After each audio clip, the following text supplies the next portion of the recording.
Hello friends, RJ creation ચેનલમાં આપ સૌનું સ્વાગત છે। હું ફરી આવી ગઈ છું નવા વિડીયોમાં નવી વસ્તુ શીખવા માટે લઈને। આજે આપણે સરસ મજાની નાનકડી નારિયેળી બનાવીશું। તમે જોઈ શકો છો વિડીયોમાં મારી પાસે લાંબુ સ્પોન્જ છે રાઉન્ડ આકારમાં, અને આ છે એના આપણે નારિયેળીનું થડ બનાવવા માટે ઉપયોગ કરશું। એને મેં કથ્થઈ રંગથી રંગી લીધી છે વોટર કલરથી। હવે પછી એક બરણીનું ઢાંકણું હતું, એની અંદર મેં છે થર્મોકોલ શીટ રાઉન્ડ શેપમાં ચિપકાવી દીધેલી છે। પછી એના ઉપર આ જે સ્પંજ હતું એને ઊભું રાખી દીધેલું છે। પછી એમાં પણ મેં કથ્થઈ કલર લગાવી દીધેલો છે। હવે જે આ આપણે નારિયેળીનો બેઝ તૈયાર કર્યો છે ને, એની ઉપર છે એ ક્રાફ્ટ પેપરની મદદથી આપણે નારિયેળીના પાંદડા બનાવી અને લગાવવાના છે।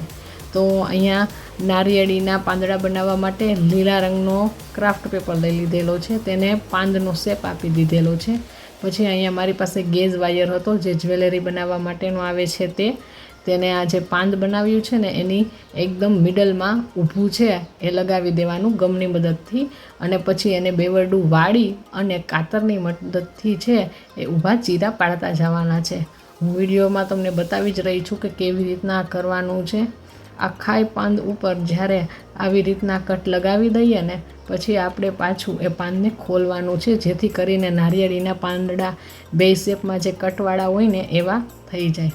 આવી રીતના મેં ઘણા બધા પાંદ છે એ બનાવીને રેડી કરી લીધેલા છે। હવે આ બધા પાંદને ભેગા કરી લેવાના છે અને આપણે છે એ બધાને આ ગેસ વાયરથી જ બાંધી દેવાના છે।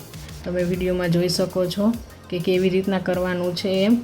પછી આ નારિયેળીનો જે આખો બેઝ છે એ રેડી થઈ ગયો છે। હવે જે આપણો સ્પોન્જવાળું આપણે બનાવેલું હતું ને થડ, એમાં હોલ પહેલેથી આપેલો જ છે, એમાં મેં આ છે એ પાંદ લગાવી દીધેલા છે। હવે આપણે એના નાના નાના નારિયેળ બનાવવાના છે।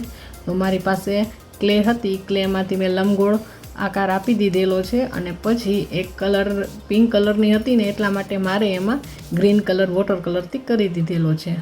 તો રેડી છે આપણી નારિયેળીનું વૃક્ષ મિની આર્ટમાં। તમને આ કેવું લાગ્યું એ કોમેન્ટ કરીને કહેજો, અને મારા ચેનલને સબસ્ક્રાઈબ કરી લેજો।